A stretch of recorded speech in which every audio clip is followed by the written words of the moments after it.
I'm Jeff. This is Allie. Wake Coaching. That's our business. We love helping entrepreneurs and business owners. And we're going to tell a little bit more about our story because I know sometimes people are like, why are they business coaches? Because I know business coaches are kind of like, it seems like a dime a dozen, right? Dime a dozen for sure. Right? And so really it does. And so like, what makes us different? What makes us, like I told someone we're different and like, yeah, you're different just like everybody else. I was like, hey, that's not very nice. So we're going to tell you the why behind what we do here today. And so I'm going to let my beautiful wife, Allie, start talking about why do we do EOS? And first of all, what the heck is EOS? So EOS stands for the Entrepreneurial Operating System. If any of you can spell that correctly, like we'll give you a free session. To even be able to say it correctly. Yeah. Spelling it correctly, still not so much. It's hard. Yeah. But I come from a line of entrepreneurs. My grandma was one. My dad was one. I would like to think that I'm one. You are. She is. She is. You're one. For right? sure. Yeah, I started early on. Yeah. And our kids are now entrepreneurs. Okay, so we have Lige and we have Bo, and Lige is They're 9 both and Bo is 9-year-olds. 9. There are 9s. So first of all, last summer they started a business called The Back Break. And we're like, what is this? And literally they do back massages and it's phenomenal. They give your back a break, Yeah, which is why it's called back break. Yes, but the other day you overheard Lige saying like, hey, hold on, we got to get going because we're losing customers. Oh, yeah. We got to get our business going because we're losing customers. Yeah. He's 9. Anyway, okay. We're rubbing off on him. Come from a line of entrepreneurs. I worked for the family business for about 16 years, and that was the business my grandma started. She was an alcoholic as my dad was growing up all throughout his childhood, and he had a tough childhood, but she eventually became sober, and so she wanted to give back to the sober community, and she also felt like there was just a lot of improvement that could be brought to the services for people who are in recovery and kind of the way that they're being served and bringing just a supportive environment around them at a crucial time in their sobriety. And so she started a halfway home actually in her own home. And so my dad talks about his experience as a child, like he would just have these guys like moving into the house and she'd be like, Billy, you got to move to another room. I got to fill up your room. We have more people moving in. And eventually he was like pushed all the way up into the attic because all the rooms were filled in the house. And she was like, wow, you've made it really nice up here. Like maybe I should put some people in the attic as well. But anyway, so that was the start of the family business and all centered around recovery. My grandma passed away pretty young and unexpectedly. And so my dad ended up taking over the business with his niece, and they expanded it into services for people with mental illness and who had been homeless long-term as well. I spent 16 years in the family business. Didn't really have any desire to be a part of the family business, but I started working there just to make a little bit of money and help out, and really ended up growing up there professionally as a leader in so many ways. And I'll say this, sometimes when you say family business, like what comes to my mind is like a mom pop shop.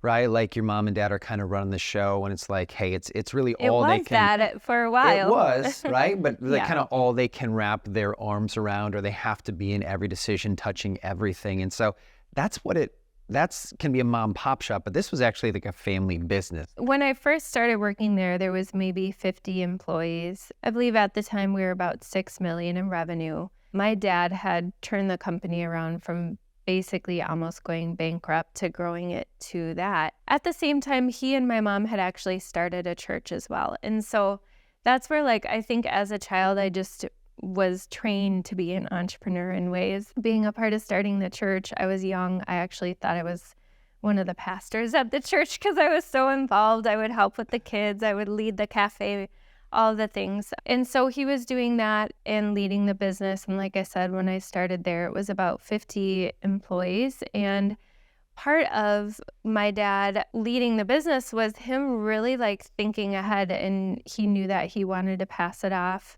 well. He wanted the business to thrive beyond him. And so part of his plan for that was me and my sister. We were a part of the succession plan.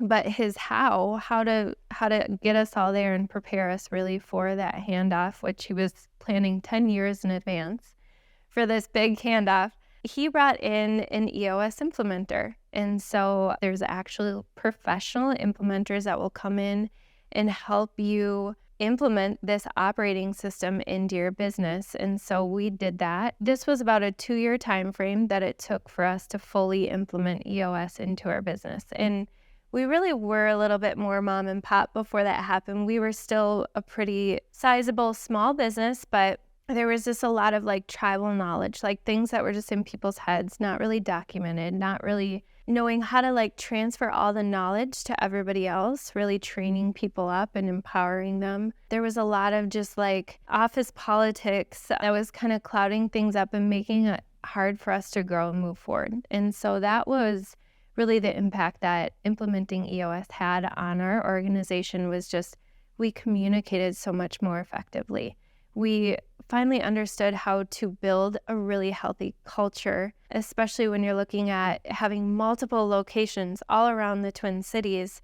How do you make them all feel like the same company? Anyways, as we went through the process of implementing EOS, you set your 10-year goal, or your big BHAG, your big, hairy, audacious goal. We wanted to double the organization in 10 years. There was great need in our community for our services. And so that was really the desire, is to continue answering that need. And so we ended up doubling in 4 years. That's part of what EOS helped us do, is just really like set these clear goals, but then actually achieve the goals way sooner than we ever thought we could. And so after 4 years, we were about 170 team members and about 12 million in revenue. And then fast forward the clock, about 7 years after that, my dad sold the business to my sister for 16 million, and it's continuing to thrive, to grow. They're expanding. Still, a business being passed on to third generation is so rare. That was a huge part of my professional experience that has influenced where we're at now and why we do what we do. Because we see the cost that, to be an entrepreneur, to start your business, to risk everything in your life, your savings, so much of your time and your energy. I mean, it's not just a cost for you as a business owner. It's your whole family. They all feel it. They're all part of it. Kind of like how I thought I was a pastor at the church. Like, everyone has a role in it. And it's really, really tough, not only just to start a business and become sustainable, but then how do you hand it off? How do you secure your legacy, right? And I've seen that happen in my life and with my family, and my grandma's legacy, and how it's continuing to thrive under my sister now. And that's what we want to help other people do. That's what we absolutely love. And I'll say on the flip side of that, like, I think your story, like your family's story, is a beautiful story of someone that did it well. And I know your dad is a brilliant businessman but also very strategic in what he wanted to do. 10 years out, he's like, hey, I'm not going to do this forever. How do I pass this off to the next generation? And that is a beautiful story of someone that's done it well. And I wish that was everyone's story. You just mentioned, like, to pass something on to a third generation is, I think the stats are less than 10% of those companies actually survive. On the flip side of that, I have a friend who, he and his father have ran the same company for 69 years. And his plan was for his sons to take it, and his sons want nothing to do with it. And so this gentleman, after literally being a part of this business for like 45 years, his whole professional life, he has worked this business, and now his wife said, hey, it's time for grandkids. So he's selling the business for assets, basically the value of his building and his vehicles and any inventory he has. So that is, we want people to experience the story that you and your family experienced, not the story that my friend experienced. And the challenge is that he didn't have a strategic plan. He had an emotional reaction. And so your dad had a strategic plan, and it went beautifully. So that's one of the reasons why we think, how can we help business owners really pass their businesses off well, whether it be succession or even a sale component. So that's Allie's story in the EOS component. Now my story, and how that kind of works and overlaps, because we did have this like intersection of what you did and what I did in EOS. And so I was a pastor for 25 years, and the first 15 years was with youth ministry. And so literally I led students and youth like 0 to 18. And that was awesome, except unfortunately you kind of age out of that based upon your hairline. So as this disappeared, so did my cool factor. And so I was like, what am I going to do next, right? So I had a friend of mine ask me, he's like, hey, we should start a church together. And I looked at him, I said, that is the single stupidest idea I've ever heard. And then 2 years later, we started a church together. And you're like, how do you start a church? Well, it's not unlike starting a business from the standpoint we had a town where we kind of identified, we did a market analysis, how many churches are there, what kind of churches, what does it look like? And also just like, we felt like that's where we were supposed to go. And so started this church, and it actually started really well, went really well. 18 months in, my buddy we started with said, hey, you know what? I'm going to head back to the church I was at. They actually offered me a really great position. I'm going back, which left me solo lead pastor for the first time in my life. I was like, oh my gosh, how do you talk to adults? And so I was used to talking to kids. And so I grew into that. I learned so much about leadership and about, really like running a business and what that looked like. And I remember, I think it was our 8th Easter. We had 4 services that weekend. We had over 1,200 people come in a town of 20,000. So there was this ceiling I just kept bumping up against, and I couldn't figure it out. And I was about to hire a super high-end coach, and he was going to help me figure this out. And he's like $1,500 an hour, which is crazy money. But Allie, she said, hey, before you hire him, just read this $15 book called Traction. And I was like, that's interesting. And I was like, okay, honey. Like that was kind of my thought process. And I was listening. I didn't read it, I listened to it. And as I listened to it, I was like, where has this book been my entire leadership life? I've been in leadership, managing people since I was about 14 years old and in different forms or fashion. And I was like, where has this been my entire life?